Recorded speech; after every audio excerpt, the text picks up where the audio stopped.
Polavaram report చేశాను. Fast track లో పోలవరం ముందుకెళ్తా ఉంది. 2027కి పూర్తి చేయడానికి అన్ని విధాలు దాన్ని తీసుకెళ్తున్నాం. వీలైతే 2027 మార్చికే చేయాలని కూడా ఒక ఆలోచన చేస్తున్నాం. ఎక్కడ కూడా స్పీడ్లో కానీ లేకపోతే క్వాలిటీలో కాంప్రమైజ్ లేదు. ఇంటర్నేషనల్ కన్సల్టెంట్స్ ఉన్నారు. CWC ఓవరాల్ సూపర్విజన్ పెట్టారు. Ministry of water resource minister అయితే 2 months ఒకసారి రివ్యూ చేసుకుంటున్నారు. అల్టిమేట్ గా ఎక్కడ రాజీ పడకుండా క్వాలిటీ కింద ముందుకు పోతున్నాం. ఎలాంటి రాజీ పడకుండా ఓవర్ ల్యాపింగ్, ఓసారి క్వాలిటీ కాంప్రమైజ్ కాకుండా టైం కావాలంటే తీసుకుని కంటిన్యూగా ప్లానింగ్ చేసి ఎంత తొందరగా అయితే తొందరలో పోలవరం పూర్తి చేసి జాతికి అంకితం చేస్తాం. పోలవరం మీ అందరికీ తెలుసు, ఒక డ్రీమ్ ప్రాజెక్ట్. తెలుగు జాతికి ఇది ఒక పెద్ద వరం.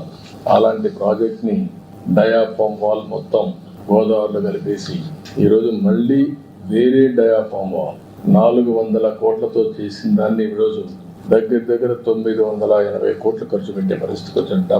మోర్ దెన్ డబల్ మళ్ళా ఖర్చు పెట్టి ప్యారలల్ డయాఫామ్ వాల్ కట్టే పరిస్థితికి వచ్చాం. కాస్ట్ కూడా పెరిగింది. అయితే ఓసారి ప్రజాస్వామ్యం హెవీ ప్రైస్ కూడా పే చేస్తుంది. అదే జరిగింది.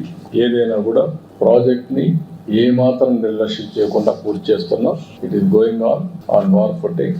తప్పకుండా 2027 పూర్తి చేసి జాతికి అంకితం చేస్తాం.